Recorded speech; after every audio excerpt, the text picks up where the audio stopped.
At a restaurant, Casey sits alone during her classmate's party. Birthday girl Claire complains about Casey to her parents, saying these are the consequences of pity invites. She talks about the rumors surrounding Casey, like her running away from home often and causing too much trouble at school.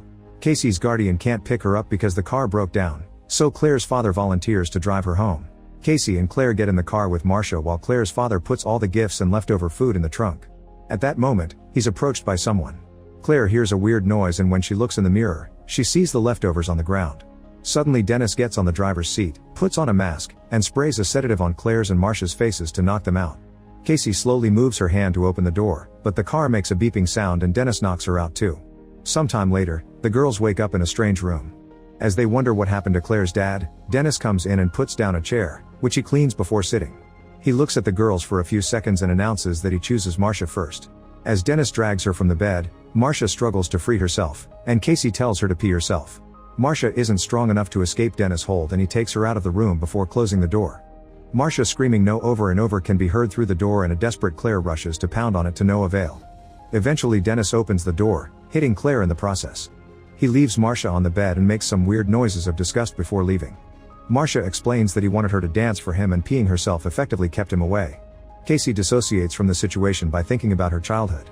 Her Uncle John was telling the story of a huge deer he encountered, and her father reminded Casey of the right spot to shoot while hunting. Meanwhile, the news of the girl's kidnapping is already on TV. Claire's father is fine and went to the police as soon as he woke up. Dr. Karen is watching the news but she rushes to her computer when she gets an email from someone named Barry asking her for an urgent therapy session. Back to the girls, Claire wants to make a plan to attack Dennis together, but Casey points out that he's so strong that he'll easily knock them down. She thinks getting hurt will only make their chances of escaping worse. An argument ensues so Casey escapes into her memories again, remembering more hunting lessons from her father. Sometime later Karen is visited by Dennis, although she calls him Barry. He's brought her a bunch of clothing designs he's made, and his demeanor is much relaxed and friendly. Barry talks about many different topics so Karen keeps mentioning the email, wondering if something happened. Suddenly Barry's mannerisms change and he says the email was just a moment of weakness, so he's leaving. Karen is suspicious because he's not taking his sketches back, so he grabs them and thanks her for fighting for them. In the locked room, the girls are spying through the cracks in the wood and notice that a woman is talking to Dennis. Suddenly the door opens and Patricia appears, but he's just Dennis in a dress. It turns out he has dissociative identity disorder, and during his visit with Karen, he went from Barry to Dennis on the spot. Patricia promises the girls that he'll talk to Dennis and that he isn't allowed to touch them. In the meantime, Karen tries to get a spot in an important mental health conference, but she's denied because nobody accepts her research. The other doctor thinks that Karen treats Barry's personalities like they're supernaturally gifted, when it's just trauma. Karen insists she has brain scans that prove that Barry's body chemistry changes with each personality, but she's still not taken seriously. Later at home Karen looks at all his files on Barry, revealing a particular drawing of a beast. The girls wonder if Dennis is really crazy or if it's just a plan to lower their guards. At that moment Dennis comes in with cleaning products and makes the girls clean the bathroom. He explains that Patricia reminded him they were brought here because they're sacred food, and he promises not to bother them again. That night, the girls wake up to find their kidnapper sitting at the door. He introduces himself as Hedwig and says he's 9 years old. Hedwig tells them that someone is on the move and that person will come to do awful things to the girls. Noticing that he truly has the innocence of a child, Casey acts friendly toward him and convinces him to come closer. Hedwig reveals that Dennis chose the girls many days ago and stalked them until he found an opening to kidnap them. Then Casey starts lying, telling him that she overheard Patricia and Dennis deciding that Hedwig would be the next victim. Hedwig cries because the others think he's stupid, so Casey continues the manipulation. She says that the girls are his babysitters and promises to let him watch TV, but to do that Hedwig has to get them out. This makes him rant about making the room safe and leaves the room, locking the door behind him. Thinking about those last words, Casey notices that the drywall is new. The girls start pounding on all the walls and the ceiling until they find a hollow panel. Claire begins hitting it with her shoe, destroying the panel until she finds some metal bars. At that moment Hedwig comes back and tries to open the door, so Marcia and Casey push it to keep it closed while Claire continues to make the hole bigger. The metal bars turn out to be a vent duct lid, so Claire removes it to climb inside the ceiling. Hedwig disappears for a few seconds and comes back as Dennis, who is strong enough to push the door open. At the same time Claire crawls through the vents until she finds another lid, which she pushes off to fall into a maintenance room. She runs through a corridor until she finds a changing room and when she hears a voice yelling, she hides inside a locker. Dennis runs by and Claire thinks she's safe, however he soon appears in front of the locker and forces her to come out. Noticing the stains on Claire's sweater, Dennis forces her to take it off before locking her up in another room. Then Dennis covers the ceiling hole while telling Casey and Marcia they won't see Claire again because he'll keep them apart. Casey's shirt is dirty, so he takes it before leaving. The next day Karen finally gets to present her research at the conference. She explains the physical differences between different identities in the same body, like one of them being allergic to something while the others aren't. She also shares the example of a patient who was writing things with both hands at the same time, but a different identity controlled each hand. Karen wonders if people with dissociative identity disorder have unlocked the potential of the brain and perhaps even discovered how to access the supernatural.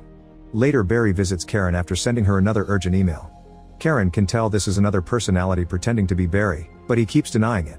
Then Karen reveals that his guy has 23 identities and uses the knowledge she has of all of them to conclude she's talking to Dennis. She never met him before because Barry banned him since Dennis likes making girls dance for him without clothes. Dennis has OCD and Karen guessed this is him because he kept arranging her things. She also reveals that Patricia is supposed to be banned too because she's also unstable. A panicking Dennis insists he's Barry and stains his clothes on purpose before running out. Afterward Karen checks the security cameras and sees her patient walk right through the trash. Normal people would have walked around it, so Karen concludes that was indeed Dennis trying to put up an act. In the room, Marcia wants to work together to think of a plan, but Casey is lost in her memories again. She remembers watching the deer her family killed and her father telling her that the thrill comes from outsmarting the animal. Sometime later, Casey wakes up from her nap to find Patricia in the room. She's brought food for the girls and flowers for their hair. He even volunteers to brush Casey's. Since the duo has been behaving, Patricia decides they can leave the room for a while. He takes them down a creepy corridor and into the kitchen. Marcia asks if Claire can come too, but Patricia refuses because Claire almost ruined the big reception. Then Patricia turns around to make more food. Marcia uses the chance to raise her chair and hit Patricia with it before running through another door. When Patricia tries to follow her, Casey pushes the table to block him. However, Patricia has a knife and threatens Casey until she agrees to go back to her room. Meanwhile, Marcia is stuck in another room because the next door is locked. Sadly, Patricia appears behind her and threatens her with a knife. Afterward, Patricia locks Marcia up in the room. Casey is then visited by Dennis, who tells her that the beast will come for her and asks her to take off her shirt because there are crumbs on it. After dreaming about her uncle again, Casey wakes up to find Hedwig cuddling her. He scolds Casey for her lies before explaining how the personalities work. Everyone has to wait and Barry decides who stands in the light. However, Barry lost that power because of Hedwig, who can come out whenever he wants. Now Hedwig is keeping Barry in the dark, which allows Dennis and Patricia to come out more. They believe in the beast, but Hedwig never saw him. He asks Casey if he can kiss her and when she says yes, he gives her a clumsy peck. Then Hedwig tells her about his love for music and how he loves dancing by the window in his room, so Casey wonders if they could dance together. However, Hedwig gets upset because he can tell she's trying to trick him again. To connect with him, Casey shares that she gets in trouble at school on purpose so she can get away from everyone when they send her to detention.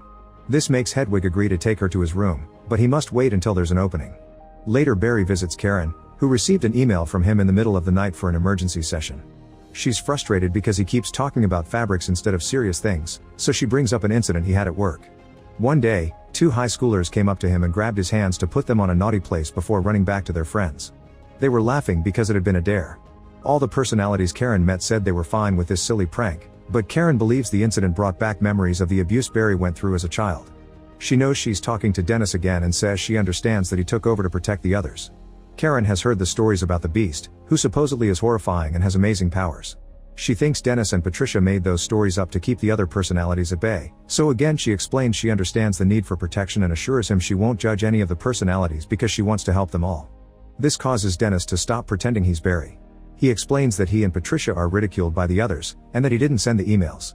Karen is happy to finally meet him and brings up the subject of the beast again, pointing out that nobody has ever seen him, which means this mythical 24th personality is just a fantasy to cope. When the man returns home, Hedwig takes over the body and brings Casey out to guide her to his room. He plays music and starts dancing in a disturbing way, so Casey pretends she likes it. She wonders where the window he mentioned is and he reveals he was talking about a drawing. A desperate Casey asks Hedwig to help her get out, but Hedwig says nobody will make fun of him again when the beast comes and asks Casey to return to her room. Casey starts crying as she begs for help, so Hedwig gives her a walkie-talkie. When she turns it on, she hears a voice and immediately answers. Hedwig tries to stop her, so Casey slaps him and tells the stranger about her situation. Then Hedwig attacks her with a bat, so Casey dodges it and fights with Hedwig until she can throw him off. She tries the radio again, but the man thinks this is just some prank. At that moment, Patricia appears and takes back the walkie-talkie before guiding Casey back to her room. While he leaves to change outfits, Casey notices that a nail fell from the door and immediately grabs it. Then her kidnapper comes back as Dennis, who explains that the beast is a sentient creature who represents the highest form of human evolution. He considers asking Casey for her shirt but doesn't, claiming it's a sacred night. Another flashback reveals that Uncle John took little Casey to the middle of the forest so they could play to be animals. Since animals don't wear clothes, Casey agrees to take off hers, which is John's manipulation to abuse her.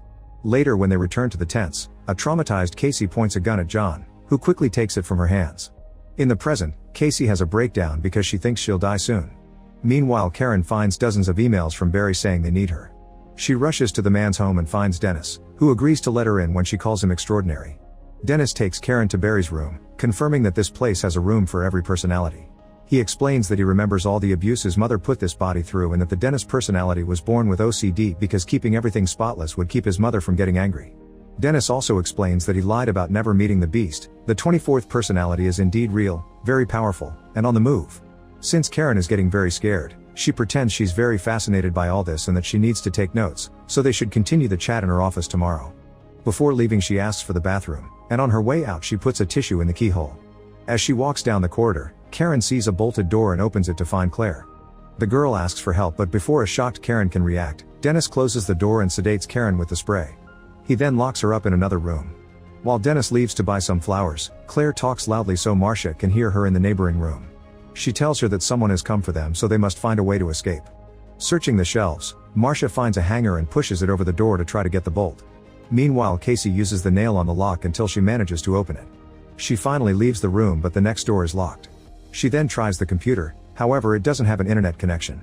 She starts opening a bunch of video files and finds a clip for each of the personalities. Barry admits he's worried because lately the others have been trying to take over.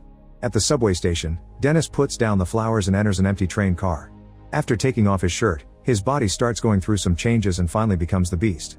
Suddenly he climbs on the roof and jumps off. Outside the tunnel, a police dog begins to bark like crazy.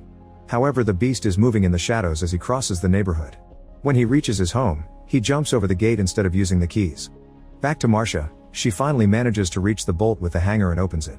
In the other room, Karen wakes up and starts writing a note. She's still dizzy from the sedative, so her vision is blurry, but she manages to grab a knife from a table when the Beast comes inside. He thanks Karen for helping them for so long and grabs her from behind, so Karen tries to stab him multiple times.